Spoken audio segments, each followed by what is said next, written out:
घरात कोणी नसताना माझ्या दिराने माझे दूध प्यायला मागितले आणि रात्री तो माझ्या खोलीत आला आणि त्याने माझ्यासोबत माझे पती रोहित यांना शहरात कामासाठी राहावे लागत होते। घरात मी आणि माझा दीर आणि माझी सासूबाई तिघेच राहत होतो। माझा दीर 12वी उत्तीर्ण झाला होता आणि आता तो घरी राहूनच अभ्यास करू लागला होता। माझ्या दिराचे वय 18 वर्षांपेक्षा जास्त होते आणि तोही माझ्यासारखाच सुंदर दिसत होता। मी माझ्या दिराला कधीही नावाने हाक मारत नसे। मी त्याला नेहमी भाऊजी म्हणायची, कारण मला भाऊजी म्हणणं आवडायचं। पूर्वी घरी मला एकट्याने दिवस काढावे लागायचे, कारण सासू अनेकदा आजारी असायच्या, त्यामुळे त्या नेहमी खोलीत आराम करत असायच्या आणि माझ्याशी बोलायला कोणी नसायचे। यावेळी रोहित येऊन 4 महिने झाले होते, कारण यावेळी त्याला सुट्टी मिळाली नव्हती, त्यामुळेच आता मलाही अस्वस्थ वाटू लागलं होत। पण फोनवर बोलून माझे काय समाधान होत नव्हते। आता मी पण एक स्त्री झाली होती, मी किती दिवस अशी राहणार होती। माझी ही खूप इच्छा होत होती। मग मी माझ्या दिरावर लक्ष केंद्रित करू लागली। तो जेव्हाही माझी स्तुती करत असे तेव्हा मला खूप बरे वाटायचे। पण आज सकाळी मी त्याला चहा द्यायला गेली तेव्हा तो चहा प्यायला लागला। मी त्याचा फोन पाहिला तर त्यावर माझ्या फोटोचा वॉलपेपर होता। ते पाहून मी माझ्या दिराला विचारले, भाऊजी तुम्ही माझ्या फोटोचा वॉलपेपर का लावला आहे? तर दीर म्हणाला, वहिनी मला तुझा फोटो आवडला तर मी माझ्या फोनवर लावला। तू बोलत असशील तर आत्ताच मी काढून टाकेन। मग मी त्याला म्हणाली, नाही काढायची गरज नाही, मी असेच विचारत होती। मग रवी म्हणाला, वहिनी तू खूप सुंदर आहेस, त्यामुळे तुझा फोटोही चांगला दिसतो।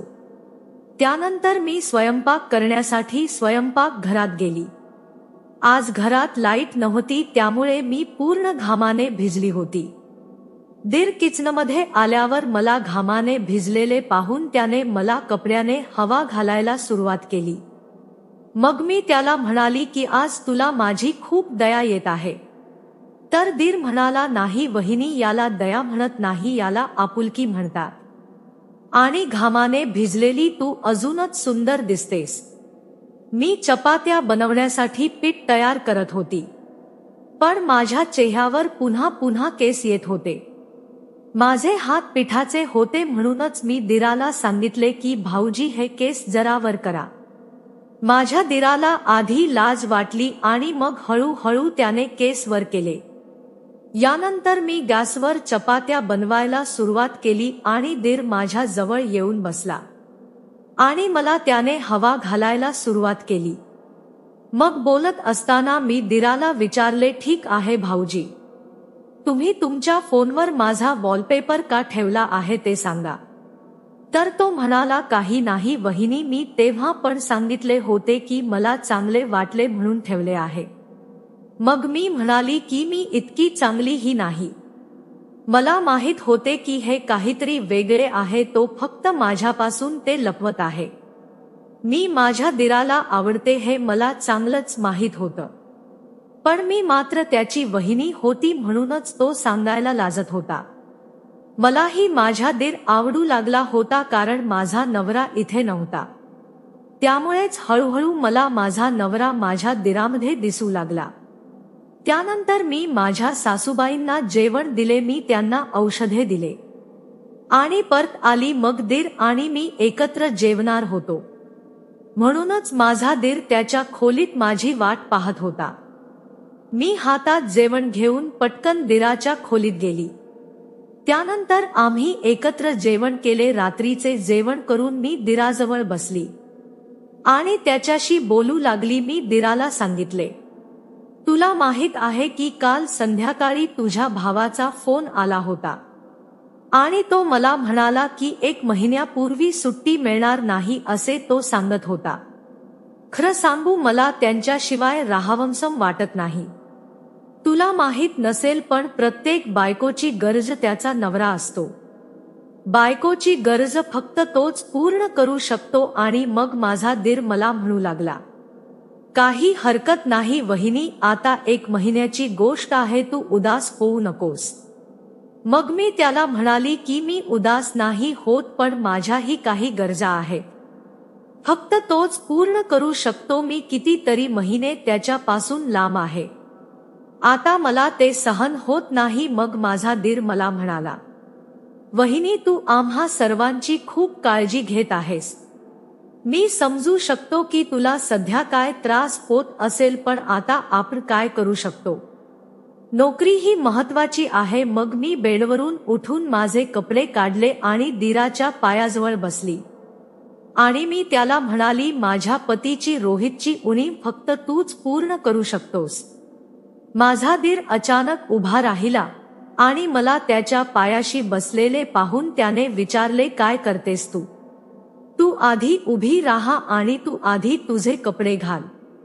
मी माझे कपडे घातल्यावर त्याने मला बेडवर बसवले आणि म्हणू लागला, मला माहित आहे तुला खूप त्या गोष्टीची गरज आहे, पण जेव्हा वेळ येईल तेव्हा मी तुझ्या सोबत सगळे नक्कीच करेन, आता नाही.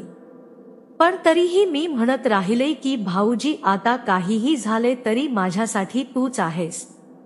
मला माहित आहे की तू खूप चांगला मुलगा आहेस आणि तू माझी काळजी पण घेतोस. फक्त एकदा माझ्याशी सहमत कर. तुझे हे उपकार मी कधीच विसरणार नाही. माझ्यासाठी आता फक्त तूच आहेस, जो रोहितची उणीव पूर्ण करू शकेल, कारण आता मी ते केले नाही तर मी आता जगू शकत नाही.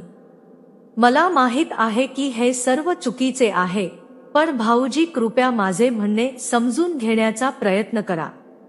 त्यावेळी माझा रक्तदाबही वाढला होता आणि माझे शरीर पण गरम होऊ लागले होते आणि मला ताप आला होता. मग रवी पण म्हणू लागला की ठीक आहे, तू म्हणशील ते मी करायला तयार आहे, तू जरा शांत हो. त्यानंतर रवीने मला तापाचे औषध दिले आणि माझ्या कपाळावर थंड पाण्याची पट्टी ठेवण्यास सुरुवात केली. मग मी संध्याकाळपर्यंत नॉर्मल झाली, पण तरीही ताप पूर्णपणे उतरला नव्हता. संध्याकाळी मी कामाला लागली तेव्हा दीराने मला अजिबात काम करू दिले नाही आणि त्याने जेवण बनवले. मी त्याच्या जवळच स्वयंपाकघरात बसली होती. जेव्हा दीर स्वयंपाक करत होता त्यावेळी मी त्याची माफीही मागितली होती. मी त्याला म्हणाली, माफ करा भाऊजी, माझ्यामुळे तुम्हाला इतका त्रास सहन करावा लागला. पण आताही दीर मला बोलत होता की वहिनी तू गप्प बस, विनाकारण टेन्शनमुळे आजारी पडतेस तू. पण तरीही मी तोच त्याला म्हणत होती की प्लीज भाऊजी, तुम्हाला वाईट वाटलं तर मला माफ करा. हे सर्व मी खोटी बोलली नाही. जे माझ्या मनात होतं ते स्वतःहून माझ्या तोंडून बाहेर आलं. कृपया तुम्ही वाईट वाटू नका. दीर मला बोलत होता की ठीक आहे वहिनी, मला काही वाईट वाटल नाही आणि तू असेच करीत राहिलीस तर मग मला तुझा राग येईल. त्यानंतर माझा दीर स्वतःच सासूला जेवण देण्यासाठी गेला. मग त्याने नंतर मला जेवणही दिले आणि मग तो माझ्या जवळच बसला. मी दीराला म्हणाली की काही हरकत नाही भाऊजी, आता मी ठीक आहे. तू तुझ्या खोलीत जाऊन झोपा जा आणि आज तुम्ही खूप थकले आहे.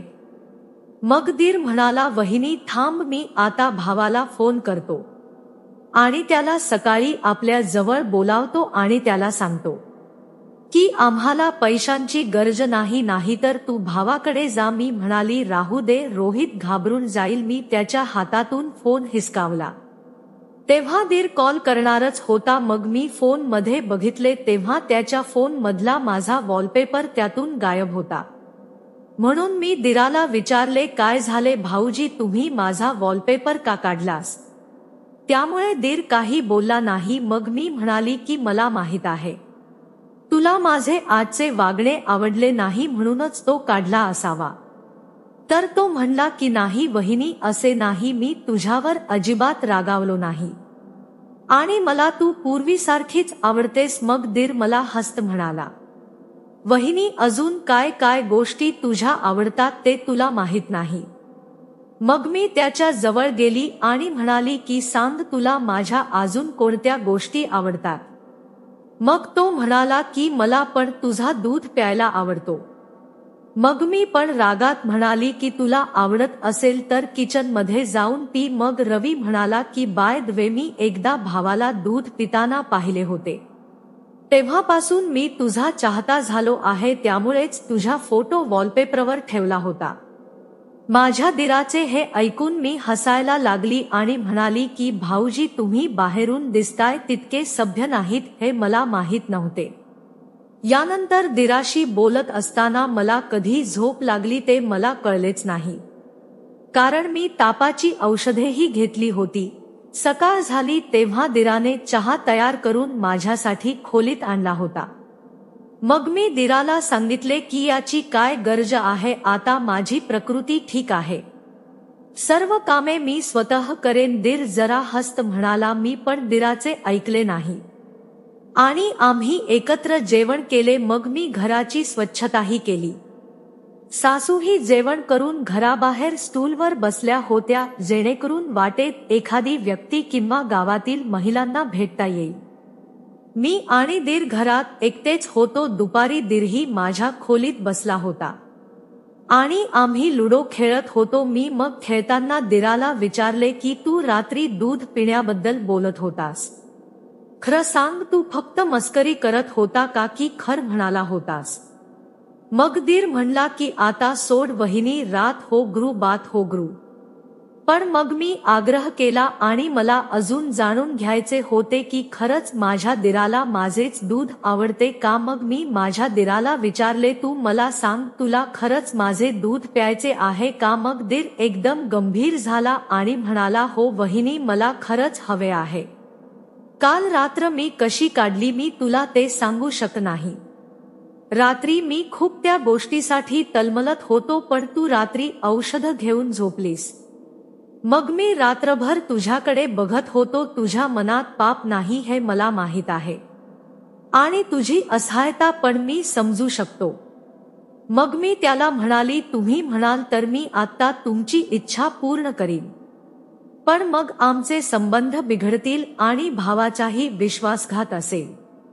जर भाऊला हे कळले की आपण चूक केली आहे तर यामुळे दोन कुटुंबेही तुटू शकतात. रवी हे सर्व सांगत असताना माझा चेहरा पूर्ण स्तब्ध झाला होता आणि डोळ्यात अश्रूही येत होते. मी काहीच बोलू शकली नाही.